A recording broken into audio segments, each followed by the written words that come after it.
Okay, sorry for my atrocious handwriting. This is not nearly as good as it should be. It's, I'm really sorry about that. But we're just going through the procedure. This is going through the procedure. Aim to find the perfect cup of tea. Hypothesis: one sugar for tea is better than two sugars for tea. And we're going to do this through the procedure. First, you would add the tea bag, and then, sometimes I'll add the water first, sometimes I'll add the sugar first, so do these in whichever order you see fit. But remember, this must be done for both cups of tea, otherwise it could invalidate results of the experiment. Now, you'd then, after adding the sugar and the water, you'd add about 2 to 3. You'd need to make sure you add the right amount of water, otherwise the experiment invalidated as well. I'm really explaining the basics here, I'm sorry I keep doing that. So then you add the milk, stir, and then you're done. And then test both cups of tea and kind of compare the quality of tea you're drinking. And I also wrote down safety and hazard features. Burning your tongue is definitely one of them, so maybe let the tea cool a bit. And teeth going yellow, so probably brush your teeth, I'd say, like each day, because this has been a notice from your dentist. I'm not your dentist, but I'm sure your dentist would agree with me. I have pre-boiled the kettle, and now we just need to get the equipment we need. We need this to actually measure out the ingredients to a cup of tea. I know you must be wondering, how did you, Owen, come up with such a brilliant idea? I know, it just came to me one day. It's truly amazing. Now, we can't really make the perfect cup of tea because we're using Tattling. It's great and all. I love Tattling. Brilliant tea. But it's not as good as brilliant Yorkshire tea. I love Yorkshire tea. I'm not sponsored by Yorkshire tea, although I wish I was. I do love Yorkshire tea. So we've got 200 milliliters. About 200 milliliters. Oh, that's too much water.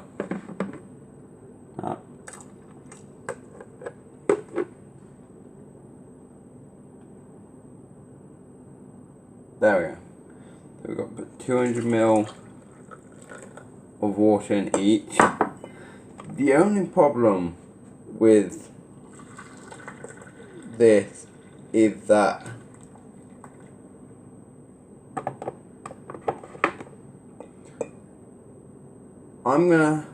actually no, it's not really a problem. I get to drink 2 cups of tea at least today. And to be honest, I'm probably going to drink more tea later, because 2 cups of tea is not enough tea for the day. Some of you saying, Owen, you may have a bit of a problem. And to that I say, shut the fuck up. 1 sugar in this cup. This is my favourite cup, by the way, for tea. It's my Dragon Ball Z one. It's a heat changing one, as you can see. That's very awkward. But it's not fully done yet, because I'm only filling half up, because I'm going to have to drink both of these. I mean, I'm putting 2 things of sugar in this one. This is incredibly childish and I love it. Time to add the milk. Here is the milk.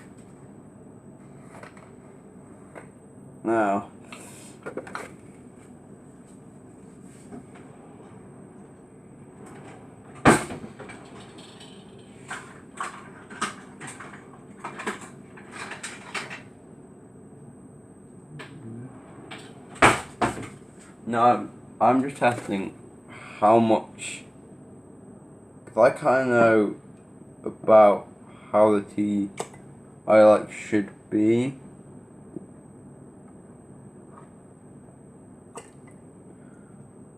Okay, that's 2 tablespoons, about 15 ml each, so 30 ml of milk in each. You've got to be accurate with these kind of things so you know what thing you're testing.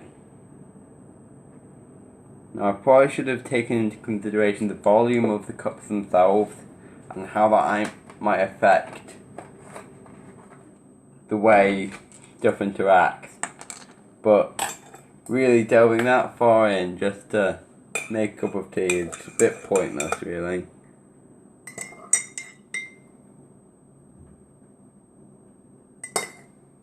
Now I realised that I should probably put 1 more tablespoon in each.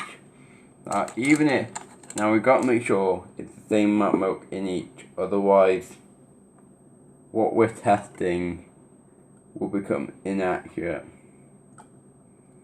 And then we won't know if the sugar's affecting it or the amount of milk, so we've got to be sure. That's a scientific message for you. Those who have not yet mastered those simple stuff you learned in year 7, I've got a treat for you. Anyway, just tea. Take the tea. Relaxing cup of tea. It's just the right amount. I do love a good cup of tea in the morning. What, it's raining? Which does have a certain effect to the tea. I think a solid 8 out of 10 for this one.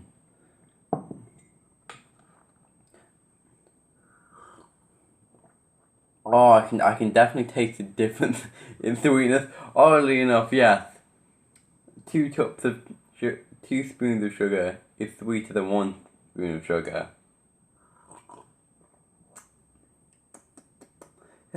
I think the lack of sweetness adds to the strength of the tea here.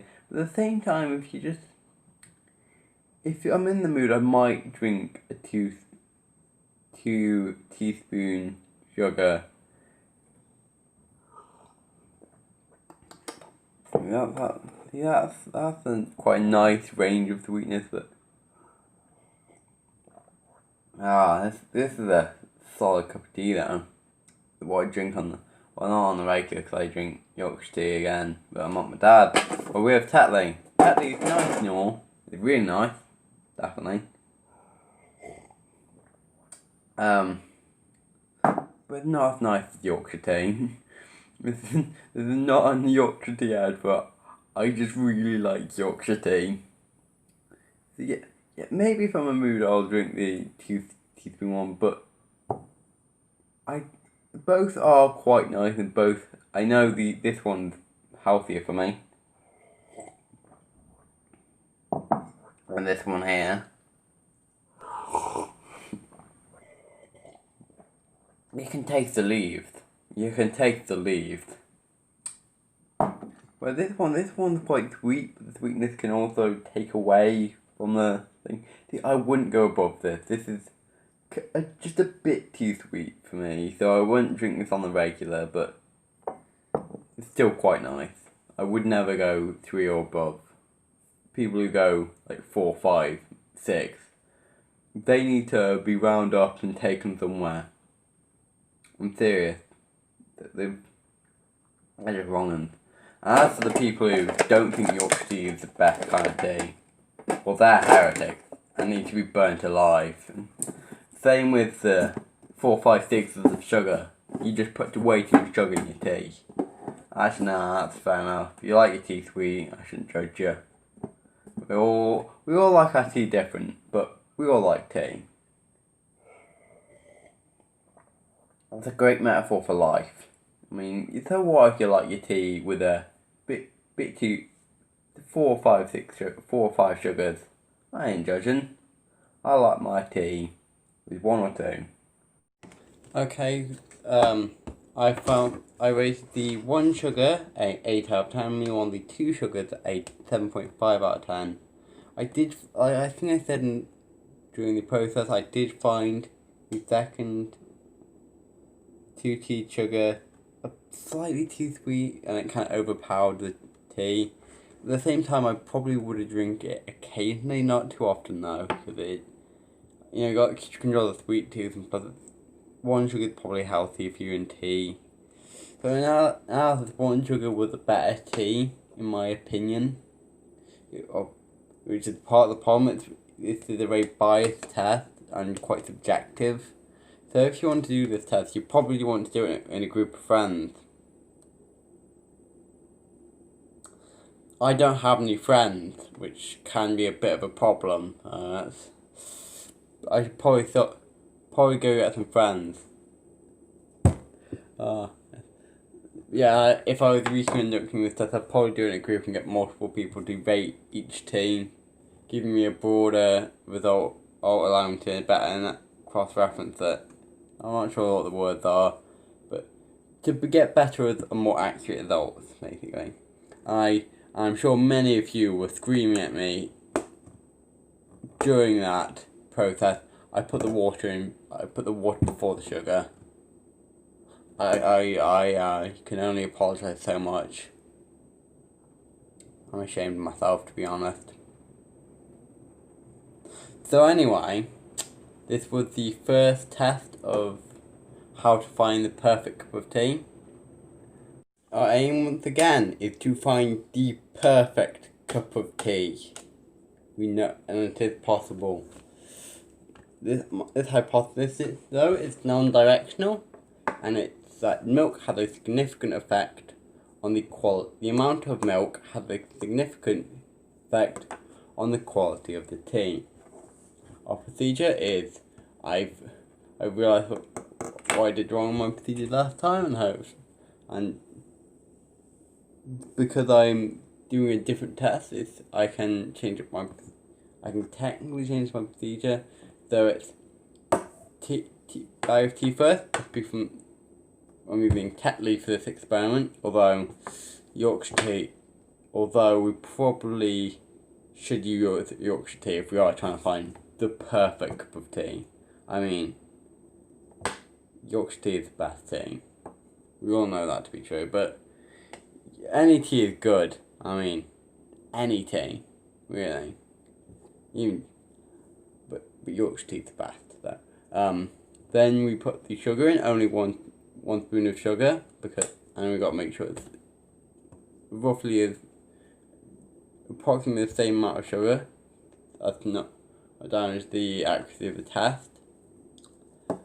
We then add in the boiling water, 200 ml, and then we add the milk of different varying amounts. We add one with 15 ml, one with 45 ml, one with 75 ml, and one with no milk at all.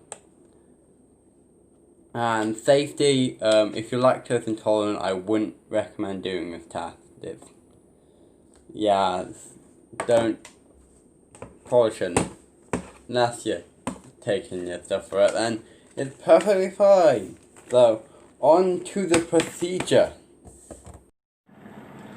Okay, I've bought the water, and I've put one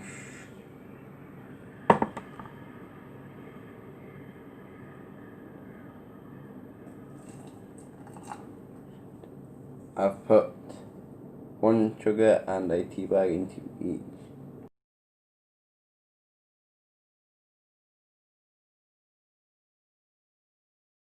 I am glad I get to do this with one, because it's a fun little silly video, sort of, and two, because the teas left before they had apparently already gone, so we need the tea bags using up. Yes, that's the Tetley ones. Also, yeah. You can already tell I'm about to say Yorkshire tea is better. I've said it 3 or 4 times in the video already. But that's because it is. Yorkshire tea is the best tea. Anyone who disagrees is wrong. So now it's time to add the milk into each.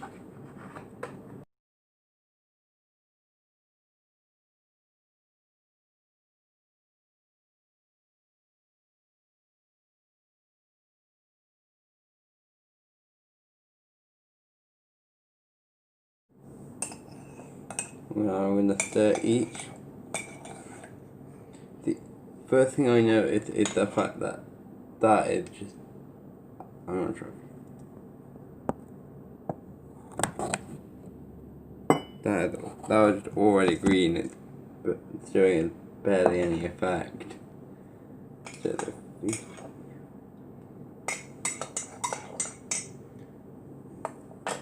and you can see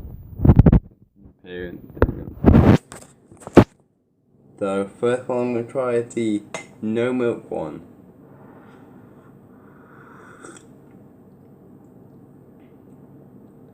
You can definitely taste the tea, like, I think there's definitely something missing there. Now the 15ml one.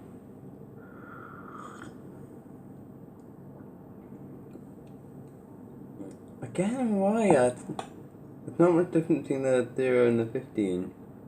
The 45ml one. Oh, no, that's proper tea. It's almost as good as Yorkshire tea, but it'll never be because it's not Yorkshire. That certainly is milkier. If I had to say, it's between these two, the 45ml and the 75ml, for the best. But I'll probably put the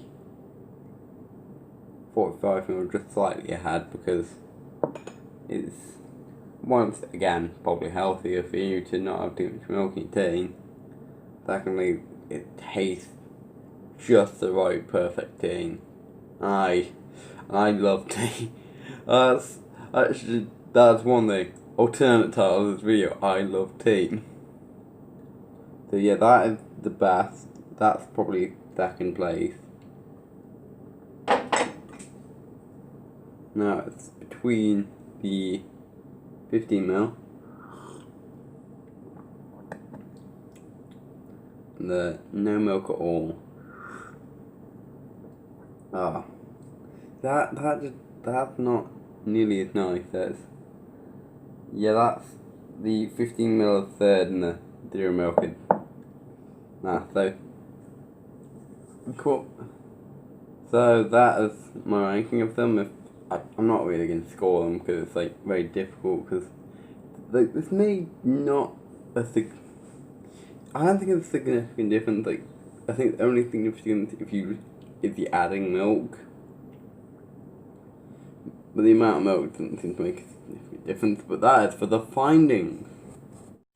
Okay, so our findings were that the 45ml of tea with milk was best, showing that the water to milk ratio should be 40:9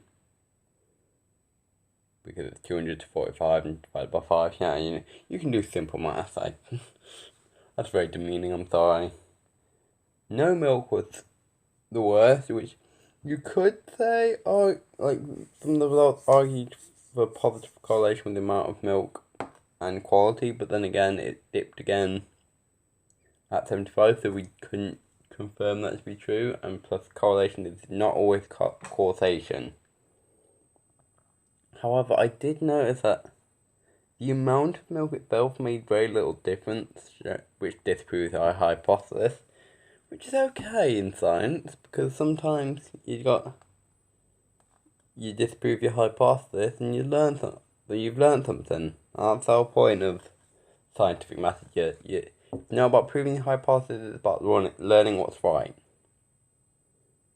Once again, the test shows bias and subjectivity, which I should probably eliminate it by getting multiple people to test the tea, but that's for another video where hopefully I'll be able to invite some guests over. And I left the bag in. You're probably shouting that in the comments at me. I'm so sorry. I'm genuinely disappointed in myself again. In my defense, I hadn't had my cup of tea yet. Great mug. Actually, no, it's not. It's stability. Look, it's very top heavy, so it spills easily. And plus, the handle could be bigger. The Dragon Ball Z one I think I showed earlier is my favourite mug.